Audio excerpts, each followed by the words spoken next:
तो इस वक्त की बड़ी खबर आपके सामने न्यूज 24 पर। बिहार में इलेक्शन कमीशन ने वोटर लिस्ट का डेटा जारी कर दिया है। चुनाव आयोग की तरफ से वोटर लिस्ट का डेटा एसआईआर पिछले दिनों वहां पर हुआ है। पटना में 3,95,500 वोट कटे हैं। मुजफ्फरपुर में 2,82,845 वोट कटे हैं। गोपालगंज में 3,10,363 वोट कटे हैं।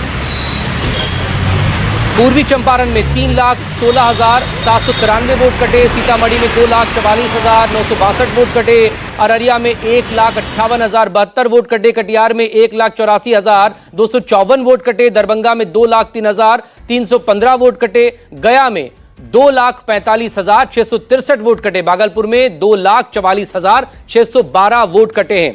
तो कुल मिलाकर चुनाव आयोग की तरफ से जो लिस्ट आई है उसमें 65,64,075 वोट कटे हैं। 65,64,000 एक बड़ा आंकड़ा।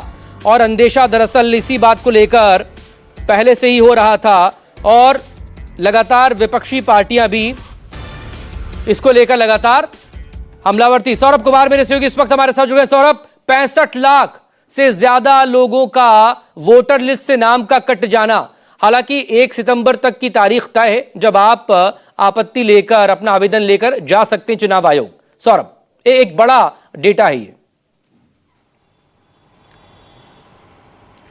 जी बिल्कुल, एक बड़ा डेटा है। हालांकि इसका अंदेशा पहले से ही था। जो लगातार विज्ञप्ति आ रही थी निर्वाचन आयोग की तरफ से, तो ये माना जा रहा था कि करीब 60 से 65 लाख लोगों का जो नाम है वो कटना तय है। और इसके पीछे निर्वाचन आयोग ने जो आधार दिया है, जो तर्क दिया है, उनमें निर्वाचन आयोग की तरफ से कहा गया है कि ये ऐसे लोग हैं जो या तो जिनकी मृत्यु हो गई है या फिर वो बिहार से पलायन कर चुके हैं। तो निश्चित रूप से एक बड़ा सा सवाल है। हालांकि विपक्ष भी काफ़ी हमलावर हो चुकी है। जब ये डाटा आया है उसके बाद आरजेडी के तमाम जो नेता हैं वो आज शाम 5 बजे निर्वाचन आयोग कार्यालय में अधिकारी से मिलने गए थे और उन्होंने अपनी 10 मांग जो है वो निर्वाचन आयोग के सामने रखी है। उन्होंने कहा है कि जिन लोगों की मृत्यु हुई है, जो लोग मर गए हैं, वो उसका डाटा आपके पास कैसे आया? क्या उनके किसी परिजन ने यह बताया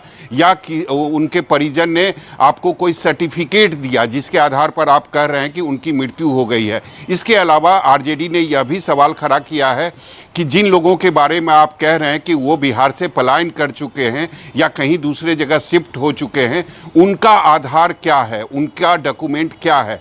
किस आधार पर आपने यह तय किया है कि कुछ लोग जो हैं वो दूसरे राज्य में वो पलायन कर चुके हैं? तो निश्चित रूप से ये एक बड़ा सवाल है जो विपक्ष के तरफ से उठाया जा रहा है और बिल्कुल सही सवाल है जो विपक्ष के तरफ से बहुत शुक्रिया आपका सौरभ। तमाम डिटेल के लिए आप नजरें बनाए रखें। अपडेट के लिए आपसे फिर बात होगी। बहुत शुक्रिया।